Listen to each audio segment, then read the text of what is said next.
오늘과 인사하겠습니다. 주님이 우리와 함께 하십니다. 주님이 우리와 함께 하십니다. 주님이 우리와 함께 하십니다. 오늘도 수요 예배 자리에 나오신 우리 모든 성도님들, 또 우리 모두에게 하나님의 은혜와 평강이 가득하길 소망합니다. 친구 따라 강남 간다라고 하는 말은 원래 자기 주관 없이 덩달아 무언가를 하게 됨을 뜻하는 속담입니다. 그러나 저는 강남교회에 오면서 이 속담을 좋은 뜻으로 해석하게 되었습니다. 신대원 동기인 오주영 목사님께서 좋은 교회가 있다 소개해 주시어 우리 강남교회로 오게 되었기 때문입니다. 동기 따라 강남에 와보니 참 좋습니다. 사택에 들어온 지 이제 일주일이 되었고 부임한 지 열흘 된 초짜배기이지만 교회를 사랑하는 우리 성도님들의 모습을 뵈며 함께 하나님 나라를 이뤄갈 생각에 벌써 가슴이 뜨거워집니다. 부족하고 참 흠이 많은 사람이지만 우리를 온전케 하시는 하나님만 바라보며 강남의 한 식구로서 주의 일에 힘써 나가도록 하겠습니다. 여러분은 최근에 어떤 소식을 접하게 되셨는지요? 우리가 살아가다 보면 수없이 많은 소식을 듣게 됩니다. 그 가운데에는 좋은 소식도 있고 나쁜 소식도 있습니다. 그래서 우리는 흔히들 좋은 소식 먼저 들을래, 나쁜 소식 먼저 들을래 라고 묻기도 하죠. 사전에서 정의하는 소식의 의미는 멀리 떨어져 있는 사람의 사정을 알리는 말이나 글입니다. 소식은 곧 사람의 입으로 전해지기도 하고 글로도 그 내용이 전달됨을 우리는 알 수 있습니다. 무소식이 희소식이다 라고 우리가 종종 말을 합니다마는 소식을 전하고 또 듣는 일은 우리에게 매우 필요하고 중요한 일입니다. 소식을 통하여 다른 이들의 상황을 알게 되고 내가 속한 동네와 나라에 관한 일들을 이해할 수 있기 때문이죠. 제가 올해 들은 소식 가운데 가장 기억에 남는 것은 바로 목사고시 합격에 관한 것이었습니다. 6월 달에 목사고시를 보고서 8월이 되어 합격, 불합격 여부에 관한 소식이 전하여져 왔습니다. 긴장되는 마음으로 그 내용을 확인하였던 그 순간이 지금도 생생합니다. 이처럼 우리는 누구나 소식을 기다리며 살아갑니다. 시험을 보고 합격에 대한 소식이나 오랫동안 아이를 뱃속에 품은 후 출산 소식을 듣고 기뻐합니다. 또한 기다리던 아파트 청약에 당첨되어 환호를 지르기도 하고 타국에서 들려오는 우리나라 선수들의 올림픽 금메달 소식에 온 국민이 들썩이기도 합니다. 소식이라고 하는 것이 우리가 살펴본 바와 같이 늘 기쁘고 반갑고 환호성을 지르게 할 만한 일들만 있다면 얼마나 좋을까요? 그러나 우리네 인생이라고 하는 시간 속에는 꼭 좋은 소식만 있는 것이 아님을 우리는 경험하게 됩니다. 병원에서 의사 선생님으로부터 내 병의 진단을 받을 때 우리의 가슴은 무너져 내립니다.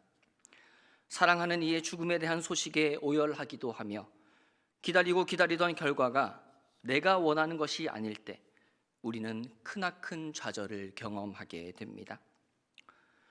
어떻게 보면 우리의 삶에는 좋은 소식보다 나쁜 소식이 더 많다 해도 틀린 말이 아닐 것입니다. 그만큼 우리는 내가 기대한 대로 우리가 옳게 여기는 방식으로 또 사회에 유익이 되는 방향으로 일들이 진행되기 바라기 때문이죠. 성경 말씀 또한 하나님이 전하시는 소식이라 할 수 있습니다. 우리에게 멀게만 느껴지는 하나님 나라와 복음에 대해 알려주는 말과 글로 가득하기 때문입니다. 이를 통하여 우리는 우리 삶에 실제하시는 하나님의 역사와 일들을 깨달아 알게 됩니다.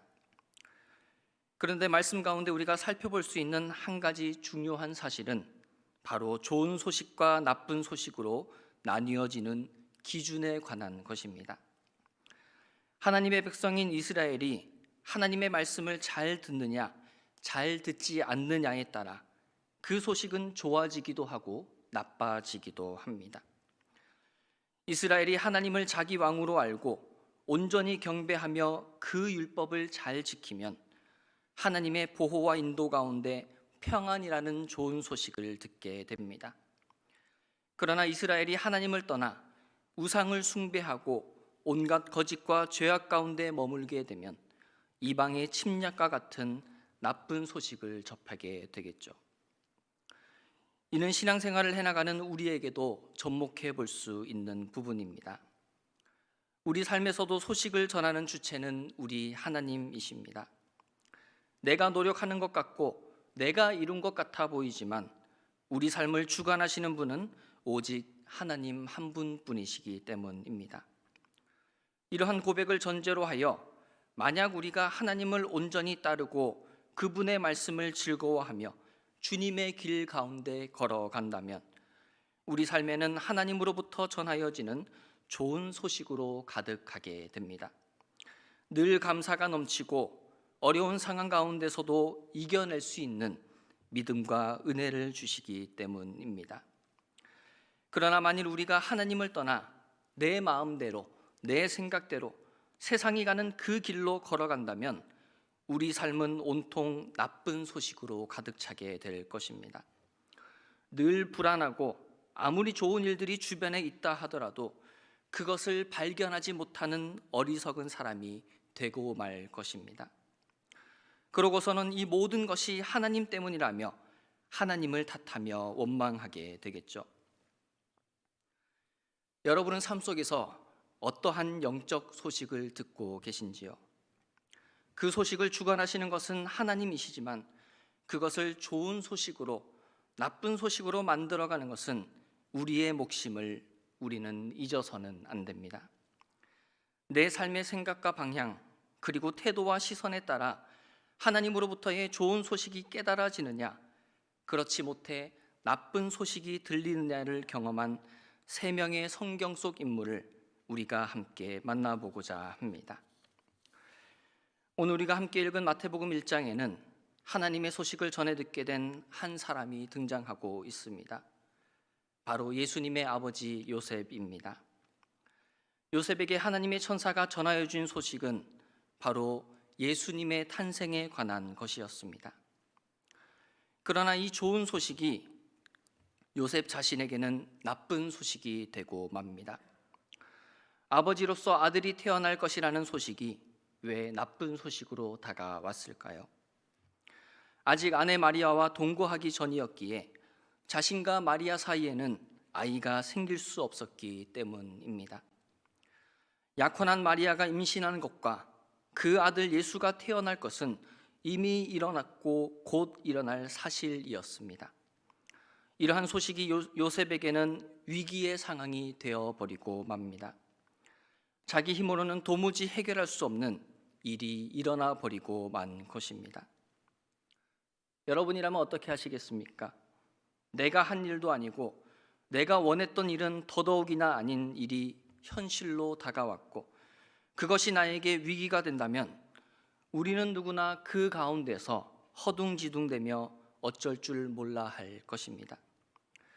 하지만 오늘 본문 속에 등장하는 요셉은 달랐습니다. 요셉에 대해 19절에서는 의로운 사람이라 소개합니다.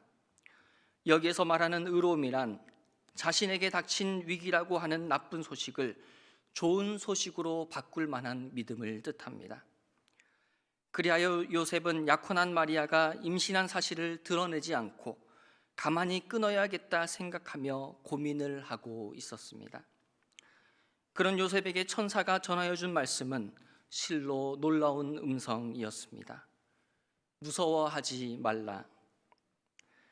나에게 닥친 위기 가운데 어떻게든 믿음으로 이해하고 그 일을 풀어가려는 요셉 역시 한 명의 인간이었기에 한계가 있기 마련이지요.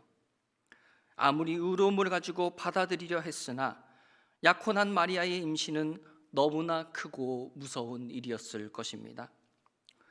그런 그에게 하나님께서는 천사를 통하여 무서워하지 말라 말씀하십니다. 내 아내 마리아를 데려오라라고 하시며 요셉으로 하여금 자신이 처한 위기를 정면으로 돌파하여 그것이 나쁜 소식이 아닌 좋은 소식이 되게끔 도우시는 하나님의 손길을 우리는 보게 됩니다. 이 하나님의 손길이 우리와 함께 하십니다. 2023년 한 해 가운데 우리에게도 수많은 위기가 다가왔습니다. 아무리 내가 의로운 믿음으로 이것을 해결해 가려 해도 두렵고 과연 가능할까라는 의문이 있을 그때에 우리 주님이 찾아와 말씀하셨음을 기억합시다. 무서워하지 말라. 천사를 통하여 요셉에게 무서워하지 말라라고 말씀하신 데에는 목적이 있었습니다. 그것을 22절에서는 주께서 선지자로 하신 말씀을 이루려 하시기 위함이었다라고 기록합니다. 그 말씀은 구약 성경에서 계속 등장하는 오실 메시아에 대한 내용입니다. 그리고 이어서 등장하는 23절에서는 태어날 아기의 이름은 임마누엘, 곧 우리와 함께 계시는 하나님이라 말씀합니다.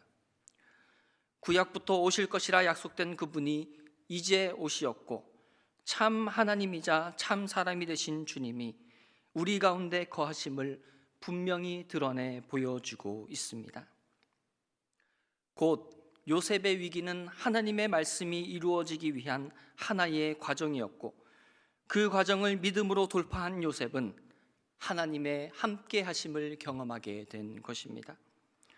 이러한 은혜가 오늘을 살아가는 우리에게도 넘치길 원합니다.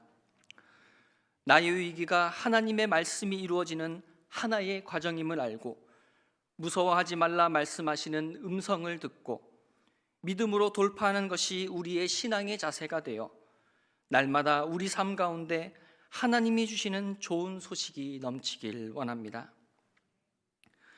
요셉에 이어 우리가 살펴보기 원하는 인물은 마리아입니다. 마리아 역시 천사로부터 무서워하지 말라라는 말을 듣게 됩니다.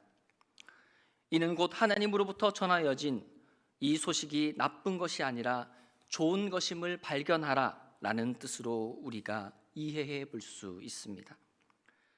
누가복음 1장에서 하나님의 천사는 예수님의 탄생에 대해 예고하게 됩니다. 그 대상이 이번에는 직접 뱃속에 아기를 가질 마리아였습니다. 마리아에 대하여 약혼한 처녀라고 성경은 소개합니다. 짧은 소개이지만 약혼한 처녀라는 이 말은 많은 것을 내포하고 있었습니다. 요셉이라고 하는 사람을 남편으로 맞을 새 신부이기에 아직 그와 동거하기 전입니다. 마리아는 천사가 전하여 주는 예수님을 낳을 것이라는 말에 나는 남자를 알지 못한다라고 말합니다. 사람의 생각으로는 도무지 아이를 가질 수 없는 마리아를 향하여 천사는 아들을 낳으리니 이름을 예수라 하라라는 하나님으로부터의 소식을 전하여 줍니다. 이 소식으로 인하여 마리아가 많은 사람들의 비난의 대상이 될 것은 분명히 예고된 일이었습니다. 아무리 나는 요셉 이외에 다른 어떤 남자와도 함께한 일이 없어요, 약혼한 요셉과도 아직 동거하기 전입니다 라고 이야기해도 사람들은 자기가 믿고 싶은 대로 생각하며 손가락질하였을 것입니다. 천사가 전하여 준 이 소식은 결코 좋은 소식이 아닌 나쁜, 어쩌면 최악 중에 최악의 소식이 될 것은 불보듯 뻔한 일이었습니다. 너무나도 부끄럽고 수치스러운 불명예스러운 일을 마리아가 당하게 된 것입니다. 이런 마리아를 향하여 천사는 말합니다. 무서워하지 말라. 너가 걱정하는 일, 너가 겪게 될 사람들의 시선, 너가 느끼는 당혹감에 집중하지 말고 이것에 집중하라라고 말합니다.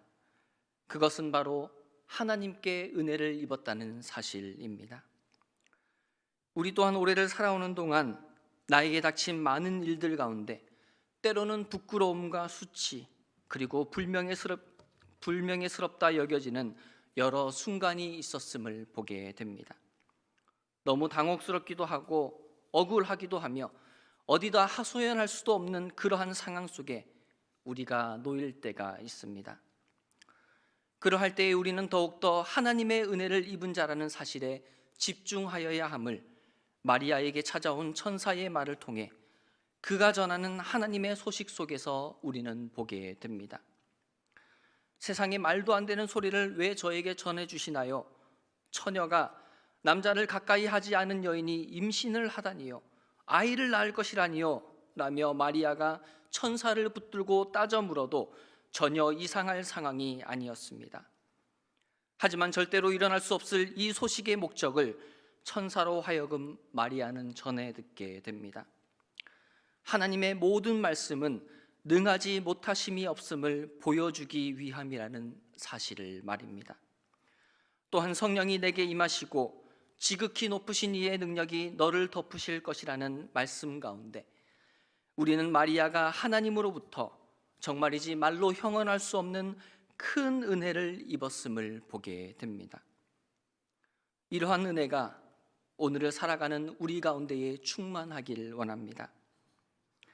능치 못함이 없는 주의 말씀의 능력이 넘치는 우리의 하루하루가 되길 원하고, 성령이 임하심으로 주의 은혜를 누리는 자가 되길 바라며, 지극히 높으신 하나님의 일들이 우리의 것이 되어 모든 불가능이 가능으로 바뀌는 삶을 소유하게 되길 원합니다. 사랑하는 아들아, 사랑하는 딸아, 수치와 부끄러움과 불명예스러운 일들 속에서 많이 힘들었지. 하지만 무서워하지 말아라. 나의 은혜로 너를 덮어주어 그 안에 살게 하겠다라고 하시는 주님의 음성을, 그 좋은 소식을 듣는 우리가 되길 원합니다. 세 번째로 우리가 살펴보기 원하는 인물은 바로 목자들입니다. 그들 역시 천사로부터 무서워하지 말라라는 음성을 듣게 됩니다. 그들은 어떤 삶을 살고 있었고, 천사는 왜 그들에게 하나님의 소식을 전하게 되었을까요? 성경에서는 천사가 목자들을 찾아간 시간을 밤이라고 소개합니다. 그 밤, 그 지역에 밖에서 자기 양떼를 지키던 사람들, 언제나 소외되고 사람들에게 인정받지 못하는 가운데 주류 계급에서는 멀리 떨어진 고독 가운데 놓인 사람들이 바로 목자들이었습니다. 그런 그들에게 하나님의 천사가 찾아가게 되고 하나님이 전하시는 소식을 들려주게 됩니다. 한 번도 누군가의 집중을 받아본 적이 없던 목자들은 주의 사자가 곁에 서고 주의 영광이 자신들을 두루 비추는 그 상황 자체를 크게 무서워하였다라고 성경은 기록합니다. 하지만 사실 그들이 무서웠던 이유는 자신들의 고독함이, 외로움이, 사회로부터 소외되었던 지난 삶이 드러날까 봐 겁이 났던 것입니다. 그리하여 그들은 그 고독을 어떻게든 숨기려 하고 자신들의 하찮고 낮은 정체를 천사들에게 들키고 싶지 않았습니다.